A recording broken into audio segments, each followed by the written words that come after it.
ഒരു ബൗളിലേക്ക് 1 ഗ്ലാസ് അരിപ്പൊടി, 1/4 ഗ്ലാസ് ഗോതമ്പ് പൊടി, 1/4 ഗ്ലാസ് ചോറ്, ഇനി ഒരു ചെറിയ ഉരുളക്കിഴങ്ങ് തോല് കളഞ്ഞ് കഷ്ണങ്ങളാക്കിയത്, 2 ടീസ്പൂൺ തൈര്, പുളിയുള്ള തൈരാണെങ്കിൽ 2 ടീസ്പൂൺ, പുളിയില്ലാത്തതാണെങ്കിൽ 1/4 ഗ്ലാസ് തൈര്, 1/4 ടീസ്പൂൺ ഉപ്പ്. ഇനി 1/4 ഗ്ലാസ് വെള്ളമാണ് ടോട്ടൽ വേണ്ടത്. അതിൽ 1 ഗ്ലാസ് വെള്ളം ആദ്യം ഒഴിച്ച് ഇതൊന്ന് മിക്സ് ചെയ്യുക. അതിനുശേഷം 1/4 ഗ്ലാസ് വെള്ളം കൂടി ഒഴിച്ചു കൊടുത്ത് നന്നായി ഒന്ന് മിക്സ് ചെയ്യുക.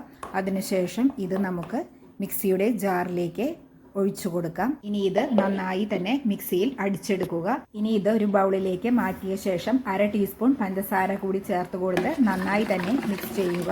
അതിനുശേഷം ദോശത്തട്ടിൽ എണ്ണ തടവിയ ശേഷം ഈ മാവ് നമുക്ക് പരത്തിയെടുക്കാവുന്നതാണ്. ഒരു സൈഡ് നന്നായി ആയിക്കഴിഞ്ഞാൽ മറിച്ചിട്ട് കൊടുക്കാവുന്നതാണ്. ആവശ്യത്തിനുള്ള നെയ്യും തടവി കൊടുക്കാം. ഇനി നമുക്കിത് സെർവിങ് പ്ലേറ്റിലേക്ക് മാറ്റാവുന്നതാണ്. എല്ലാവരും തീർച്ചയായും ട്രൈ ചെയ്ത് നോക്കുക. വീഡിയോ ഉപകാരമായെങ്കിൽ സബ്സ്ക്രൈബ് ചെയ്യാൻ മറക്കരുത്.